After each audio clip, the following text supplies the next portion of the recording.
Hola chicos, ¿cómo están? Bienvenidos a este encuentro de lengua castellana y literatura.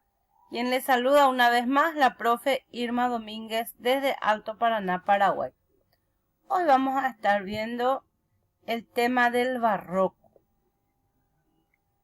Vamos a ver un poco acerca de su periodo histórico, el contexto, elementos, características. Iniciemos así. ¿Qué es el barroco entonces? En Europa, la literatura barroca tuvo lugar durante el siglo XVII y esta supuso una reacción a la literatura del Renacimiento propia del siglo XVI que tanto triunfó en la primera parte del denominado siglo de oro español. El barroco fue una corriente estética en la que se apostaba por la ornamentación, por la búsqueda del placer estético y por la creación de emociones al espectador, tanto positivas como negativas. Entonces, podemos decir que el barroco es un periodo artístico y cultural que tuvo lugar en Europa desde el siglo XVII y principios del XVIII. Esta fue una corriente que influenció en todas las artes, como en la música, la arquitectura, la pintura y por supuesto la literatura. El inicio del barroco se encuentra en Italia y de aquí se expandió por Europa y después por América, aunque en menos medida. Estamos entonces ante una corriente que nació como rechazo de la anterior, el Renacimiento. Durante el siglo XVI se había apostado por una vuelta a los clásicos y una sensibilidad esteticista y preciosista que empapó todas las artes. Pero el barroco apuesta por una visión más compleja y profunda del mundo.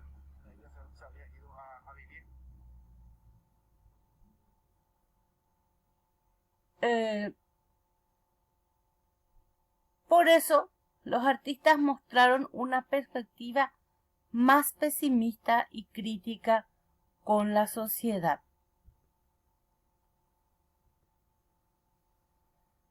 Las características de la literatura barroca son, primeramente, nace como rechazo a la literatura del Renacimiento. También la abundancia de los recursos literarios. Tenemos la visión pesimista de la vida. Por tanto, en los textos abunda la ironía y el sarcasmo.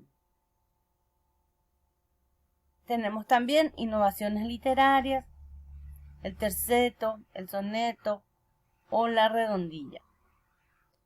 Encontramos que otra de las características es la búsqueda de las emociones en los espectadores, la exageración, el arte sobrecargado y ornamentado. Vamos a encontrar mucha ornamentación y la influencia de la religión, que se va a denotar muchísimo en las obras de esa época.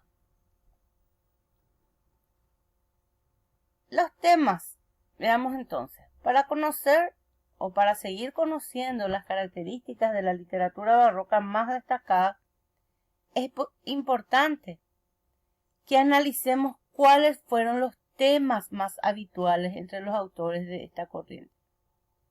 Debemos tener en cuenta que el siglo XVII en España se caracterizó por ser un siglo en el que empezaron a existir crisis en la sociedad, apareció la pandemia de la peste, existía una gran desigualdad entre las clases sociales y un exceso de hambruna.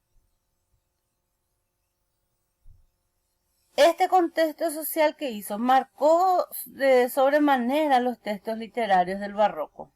Y a diferencia de las obras renacentistas, el tono de los autores era más triste, desengañado, y pesimista. En términos generales, los temas de la literatura barroca se engloban en dos grandes ámbitos. Temas de realidad. Aquí vemos que la realidad se muestra tal y como es, sin estar idealizada y sin mostrar únicamente la vida cortesana. Los autores apuestan por reflejar situaciones cotidianas en la vida de las personas y actividades mundanas de la vida. Una vida marcada por la crisis, el hambre y la peste. Otro de los temas es entonces los temas religiosos. Este es el segundo gran tema tocado por los autores barrocos. Fue la religión, entonces, algo muy mentado en esa época, ¿verdad? Un tema muy mentado. Tenemos aquí, por ejemplo, la Reforma Protestante con Martín Lutero, ¿verdad? Hizo que el arte volviera a fijarse en la religión y por ello se cultivaron obras que hablaban de temática religiosa, con una visión grandilocuente y recargada que solía defender al clero y la aristocracia. Aquí tenemos una obra, ¿verdad? El Mesías. Bueno, ¿cuáles fueron los géneros literarios en el barroco? Encontramos que en la lírica teníamos la poesía, su subgénero, la poesía amorosa, poesía moral y filosófica, poesía religiosa, poesía burlesca. Y aquí tenemos en lo amoroso, tenemos a Góngora, a Quevedo. También en la poesía moral tenemos a Góngora y a Quevedo. Estos fueron grandes escritores de esa época. Y tenemos también dentro de la narrativa, tenemos a Mateo Alemán, a Quevedo, tenemos los géneros didácticos, aquí tenemos nuevamente a Baltasar, tenemos también a Calderón de la Barca en el teatro, a Lope de Vega, grandes exponentes del teatro de aquella época.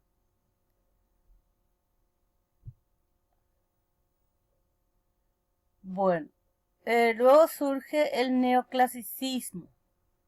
Esto ya a mediados del siglo XVIII surgió esta corriente, ¿verdad? Una corriente artística que influenció en todas las disciplinas artísticas y también en las artes literarias. Su influencia se alargó durante todo un siglo y el objetivo que perseguían los artistas neoclásicos eran restaurar los valores de los clásicos, pero dándoles un toque contemporáneo y actual. Acudían a los modelos de la antigüedad para así establecer las bases de la sociedad moderna. A principios del siglo XVIII apareció esta corriente en Europa que tenía como objetivo superar los excesos del barroco. A mediados del XVII, a principios del XVIII, más o menos, entonces vamos a citar al neoclasicismo. Y como toda nueva corriente surge para contrarrestar a la anterior. Así como el barroco al Renacimiento, ahora el neoclasicismo quiere superar los excesos del barroco y recuperar los valores de los clásicos. El esteticismo barroco era ahora sustituido por la racionalidad de la ilustración, un arte que aportaba por obras artísticas que estimulan la mente, el conocimiento y la razón humana. El neoclasicismo surgió en Italia y en Francia. De hecho, Napoleón contribuyó a la difusión de esta corriente ya que apoyó a los artistas neoclásicos que se basaban en la premisa de Aristóteles, de la mimesis, es decir, la reproducción fiel y objetiva de la realidad. Entonces podemos ver las características, algunas de ellas, ¿verdad?, del neoclasicismo. Arte basado en la razón y el progreso. Lenguaje sencillo para poder llegar a un mayor número de lectores. Retorno a los clásicos. Aquí vemos la importancia de la razón frente a la emoción. Los temas predominantes, el honor, las pasiones, el deber del ciudadano. Y, por último, la intención didáctica. Por citar algunos autores y obras más importantes, tenemos a Daniel Defoe con su obra Robinson Crusoe, Jean de La Fontaine con sus fábulas, famosas las fábulas, Jonathan Swift, Los viajes de Gulliver, Alexander Pope, El ensayo sobre el hombre, José Caldazo, Cartas Marruecas, Montesquieu, El espíritu de las leyes, Voltaire, La muerte de César, Leandro Fernández de Moratín, El sí de las niñas. Es una obra que les recomiendo muchísimo a que la lean. En fin, todas las letras o las obras de los clásicos sería muy bueno que podamos leer. Bien, con esto finalizo mi presentación.